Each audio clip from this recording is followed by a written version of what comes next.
মানে আমাদেরকে জঙ্গির কারখানা বলা হয়েছে। আপনি জঙ্গির কারখানা কাদেরকে বলবেন?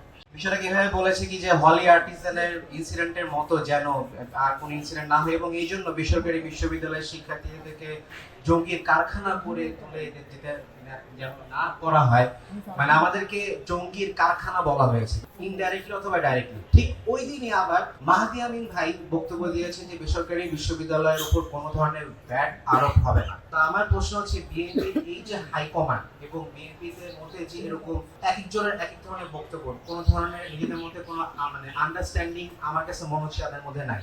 আপনি যে মিলন স্যারকে বলতেছেন, আপনি যে আমাদেরকে জঙ্গির কারখানা বললেন, আজকে জঙ্গিদের কারণেই কিন্তু হচ্ছে আপনারা ক্ষমতায় বসতে পারছেন। এইসব জঙ্গিরা রাস্তাতে নামছে দেখেই কিন্তু আপনারা পারছেন হচ্ছে কি যে জুলাইটা হয়েছে এবং জুলাই হওয়ার পর আপনারা জনগণের ম্যান্ডেট নিয়ে সরকারে বসছেন। আপনি জঙ্গির কারখানা কাদেরকে বললেন? আমাদের একটা সমস্যা হয়েছে কি জানেন, হলি আর্টিজানের ইনসিডেন্টের পরে মানে কোনো ধরনের জঙ্গি কিছু হইলে প্রাইভেট ইউনিভার্সিটি, মানে কোনো ধরনের টেরোরিজম কিছু হইলে প্রাইভেট ইউনিভার্সিটি। কেন?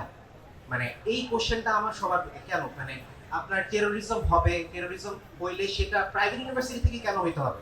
একটা দুটো ইনসিডেন্ট বিচ্ছিন্ন ঘটনা থাকতেই পারে। এই যে তার উপর দিয়ে শিক্ষামন্ত্রী তিনি এমন একটা মানে এত সুন্দর একটা জায়গায় বসে বেসরকারি বিশ্ববিদ্যালয় নিয়ে কাজ না করা ছাড়া উনি উল্টা আমাদেরকে জঙ্গি ট্যাগ যে দিল, এর তীব্র নিন্দা জানাচ্ছি এবং আমি আসলে মানে চাচ্ছি যে উনি এই বক্তব্যটা প্রত্যাহার করে যেন ক্ষমা সুলভ একটা আচরণ করেন। কারণ আপনি প্রাইভেট ইউনিভার্সিটি স্টুডেন্টদের অবদান কখনোই ভুলতে পারবেন না। এরা যদি জঙ্গি হইতো তাহলে হচ্ছে আপনার হচ্ছে মানে আমরা জঙ্গি জঙ্গি হয়ে আমরা রাস্তায় নামছি, রাস্তায় নেমে আমরা আপনাদেরকে গিয়ে আন্দোলনে করে আপনাদেরকে আমরা সরকারে বসাইছি। তাহলে এই জঙ্গিদের কারণে আপনারা সরকারে বসে আছেন, যদি আপনার কথাই আমার ধরতে হয়। বিনীত অনুরোধ করবো শিক্ষামন্ত্রীকে যে আপনি আপনার বক্তব্য পরিহার করবেন